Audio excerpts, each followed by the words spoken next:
Bienvenidos a todos a este canal. ¿Sí? Vamos a crear una serie de videos referente al modelamiento de base de datos. ¿Sí?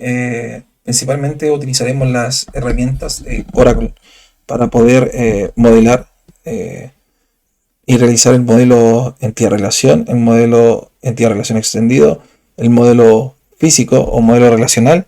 Y por último, debiésemos crear usuario y esquemas de la base de datos para poder trabajar con un esquema real, ¿sí? Todo basado en Oracle, ¿ya? Eh, entonces, más que nada dar algunos conceptos, definiciones. Nosotros aquí lo que debemos realizar es un análisis del contexto del caso en que estemos involucrados, ya que en los tipos de datos o la información, sorry, más que información, los registros que se deban almacenar dentro del sistema están contextualizados o dependen del contexto en particular, ¿sí? Eso quiere decir que, por ejemplo, una persona, dependiendo de si es que estamos en un contexto bancario o en un contexto de salud, vamos a necesitar registrar distintos tipos de datos, ¿sí? Por ejemplo, para un banco es más importante registrar información de liquidez, cuentas, ¿sí? Ingresos, abonos, etcétera.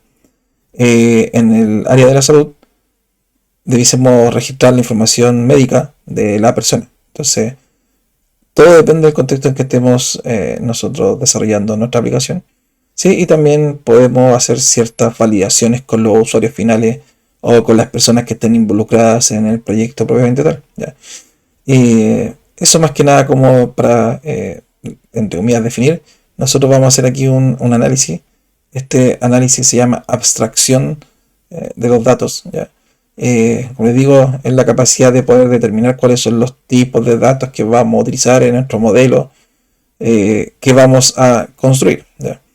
Eh, bueno, vamos a ir leyendo el contexto del caso. Dentro del contexto del caso vamos a encontrar una cosa que se llaman atributos y entidades.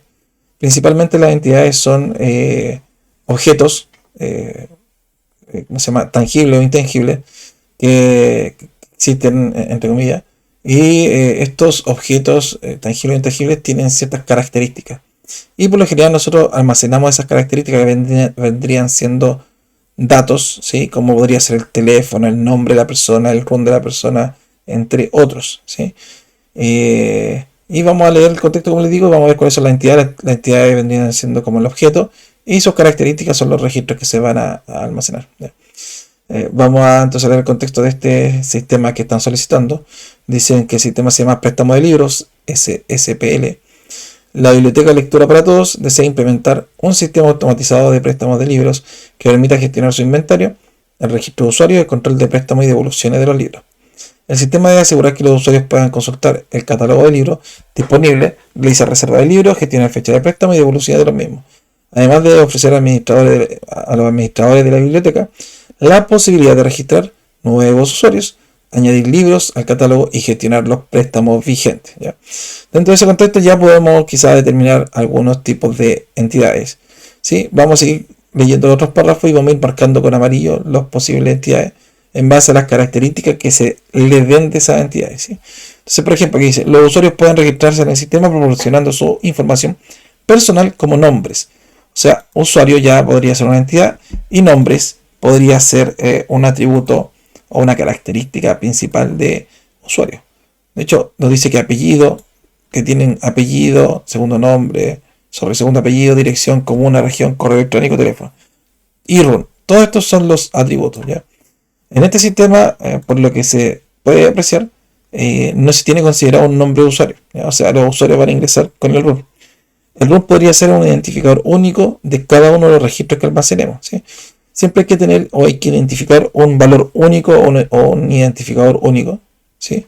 O UID que permita, como dice su nombre, identificar de quién es ese registro o quién es ese registro. ¿Sí? Por ejemplo, si son usuarios, con el RUN podemos saber quién es la persona que se está registrando, logueando o haciendo alguna acción dentro del sistema, ¿ya? Sigamos, después dice, cada libro tiene identificador único. Aquí ya están dando atributos. Dice, identificador único, título, autor, año de publicación, categoría editorial. Todos estos son atributos de la entidad libro. Así que lo vamos a marcar. Posteriormente dice, para los préstamos se tiene código generado por sistema, fecha de inicio, fecha de evolución. todos estos elementos son atributos de préstamo, ¿ya? Y posteriormente dice, los usuarios que devuelvan los libros posterior a su fecha de devolución tendrán una multa. De esta se registra un código generado por sistema, la cantidad de días de mora y el monto considerado que este monto será, mal redactado ahí, el monto considerado que será de 200 pesos por día. Además se debe registrar el monto cancelado junto al estado de deuda que puede ser pagado o moroso. Si la deuda no ha sido cancelada en su totalidad, el usuario no podrá solicitar nuevos libros, ¿ya? Entonces aquí nos dieron una nueva entidad que se llama multa y que tiene un código generado por sistema, la cantidad de días de mora, el monto considerado, la cantidad de mora, dice y el monto entre comillas a pagar. Considerando que, aquí falta una coma, considerando que será de 200 por día. ¿Qué cosa la mora? Además se deberá registrar el monto cancelado. ¿Sí? El monto cancelado también se tiene que registrar en el sistema, o sea, un atributo, junto al estado de la deuda. Y ahí el estado de la deuda, aquí está definido, puede tomar dos valores. ¿Sí? Ese es como el dominio o los posibles valores a tomar. ¿Sí? Sería pagado moroso. Si la deuda no ha sido cancelada en su totalidad, el usuario no podrá solicitar libre. Con esto nosotros ya podemos hacer un primer modelo de una posible solución. ¿Ya? Pensemos que ¿para qué sirve el modelamiento? El modelamiento sirve para estandarizar lo que se va a construir y también lo ideal o el origen principal de estos modelos relacionales tienen que ver con la optimización de la información dentro del motor y dentro de los discos, ¿ya? Lo ideal es que haya la menor cantidad de datos redundantes dentro del sistema y además que estas relaciones permitan obligar a que ciertos registros tengan un dominio. ¿Qué quiere decir esto? Que ciertos registros sean dependientes de otros registros. O sea, si yo creo, por ejemplo, región y comuna, ¿sí? Una región tiene muchas comunas aquí en Chile y las comunas solo le pertenecen a una región. Esa es como la división geográfica. En realidad faltan más divisiones, pero en estricto rigor esa podría ser una división, ¿ya? Por ejemplo, si yo quiero crear la región metropolitana, que es la región principal de Chile, ¿sí? Podríamos tener que, por ejemplo, si quiero crear una comuna, tendría que yo definir primero la región antes de poder crear la comuna. Si yo registro Maipú, no podría registrar Maipú hasta que se crea la región a la cual pertenece. Eso me da obligatoriedad de registro. Si yo quiero crear un registro, tiene que estar creado previamente el registro relacional o el registro padre, que lo vamos a ver más adelante. Entonces con esto podemos definir ciertas restricciones de dominio de registro a nivel matemático. Son restricciones de datos o de conjuntos soluciones. Y además podemos restringir los tipos de datos que se van a almacenar en cada uno de los atributos y también condicionar los posibles valores que estén dentro. Eso lo vamos a ver más adelante, ¿ya? También se puede realizar, ¿ya? Entonces tiene varias ventajas el modelo relacional por sobre otros modelos. Ya existe el modelo relacional, modelos no estructurados para almacenar, por ejemplo, objetos como base, como imágenes, archivos como PDF, Word, etc. ¿Ya? También existe otro modelo estructurados, no son estructurados, pero sí, son modelos no SQL como MongoDB, que nos permite almacenar, ahí se llaman colecciones, y podemos registrar un montón de información. La ventaja que tiene ese tipo de motor de base de datos es que tiene lectura rápida y escritura un poquito más lenta, ¿ya? En cambio, los modelos relacionales tienen escritura, actualización, ya sea actualización, inserción o borrado de registro, súper eficiente, y las consultas son un poquito más lentas y además debemos definir consultas con filtro. Tenemos que seleccionar y segmentar la información porque a medida que el volumen crece, el motor empieza a tener un problema. Entonces hay que tener varias consideraciones al realizar consultas dentro de un modelo relacional, que es lo que estamos viendo ya. Vamos a modelar esta primera parte y vamos a definir esto por hoy día, ¿sí? Después vamos a ver otro video, ¿sí? Entonces vamos a crear aquí o vamos a abrir la herramienta de Data Modeler, Data Modeler, dominios, no tiene que ser en ver, Data Modeler, explorador y navegador.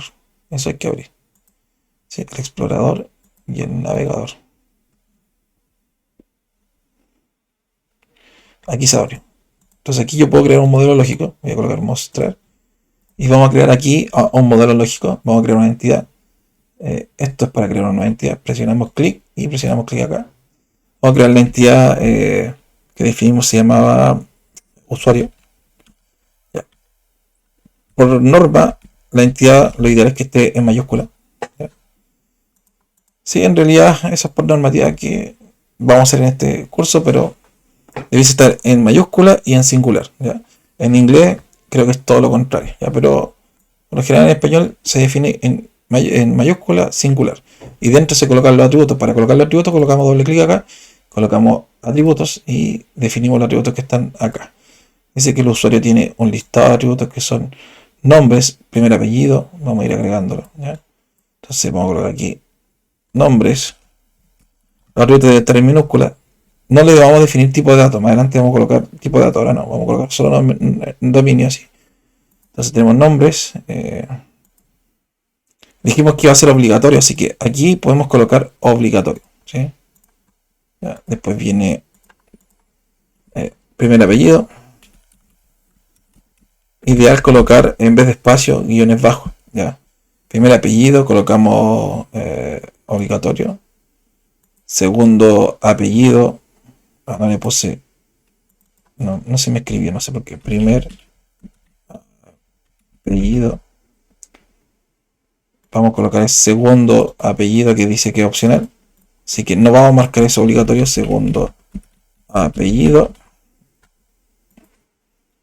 Vamos a colocar los otros datos que son dirección comuna. Dirección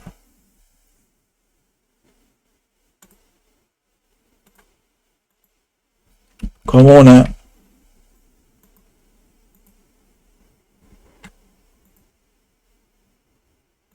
Región, correo electrónico, teléfono. Región, correo electrónico.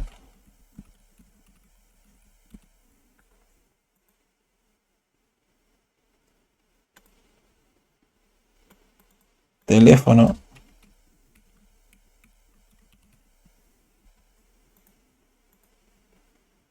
Teléfono, fecha de nacimiento. Fecha nacimiento.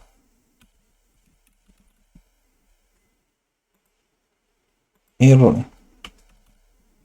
Dijimos que este valor va a ser el identificador único, así que vamos a colocarlo como OID. ¿Sí? Y si se dan cuenta, voy a darle a aceptar. Aquí en el diagrama van a poder observar que están los atributos definidos. Hay algunos atributos que tienen un asterisco. El asterisco significa que es obligatorio. Los que tienen un circulito, un círculo, significa que son opcionales. Y los que tienen un cardinal o almohadilla o símbolo gato son aquellos elementos que son identificadores únicos. ¿Ya? Después vamos a explicar aquí con mayor profundidad. Vamos con las otras entidades. Está libro. Dice que tiene identificador único. Vamos a colocar libro. Vamos a ir a la sección de atributos. Dice que tiene un identificador único. Un ID. Vamos a ver ID como abreviatoria. Va a ser su identificador. Si marcan que UID por defecto se coloca obligatorio. ¿Ya? Un UID, un identificador único es obligatorio. Vamos a colocar título autor. Título autor. Voy a ver si es que dejo esta página en otra ventana para poder ir escribiendo. Título autor. Después de autor viene año publicación. Vamos a colocar año publicación. Recuerden de no utilizar para frases o palabras tildadas, ¿ya? Porque el motor no lo va a tomar de forma correcta, así como las variables que ustedes trabajan en el lenguaje de programación no dicen usar ñ ni tilde, ¿ya? Ni caracteres especiales latinos, así que debiésemos para esos valores colocar un valor sin tilde, ¿ya?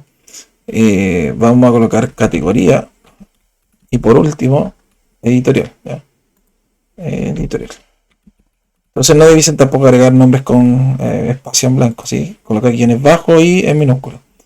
Me faltó darle, sí, el título. Dijimos que por defecto si no decía nada era obligatorio.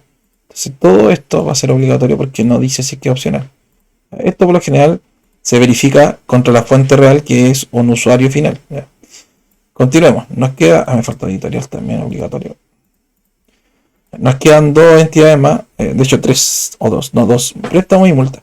Vamos con préstamo. Voy a crear otra entidad. Y vamos a colocar aquí préstamo. Préstamo. Recuerda que en singular. Y colocamos el primer elemento que dice que es código. Por lo general es ideal colocar código préstamo, ID libro, ¿sí? Vamos a colocar código préstamo. Y después vamos a identificar por qué, ¿sí? Más que nada es cuando estamos con esta herramienta. En realidad, en el tutorial por lo general no le colocan como un apellido, colocan ID y como ya estamos en la tabla, sabemos que es el ID de la tabla. Entonces no es necesario colocar ID libro, por ejemplo. ¿Ya? Pero lo vamos a poner para que después no tengamos algunos problemas al transformar esto, ¿ya? Porque vamos a ver que podemos pasar de un modelo a otro de forma automática o podemos hacerlo manual, ¿ya? Entonces si lo hacemos automática necesitamos escribirlo de esta forma.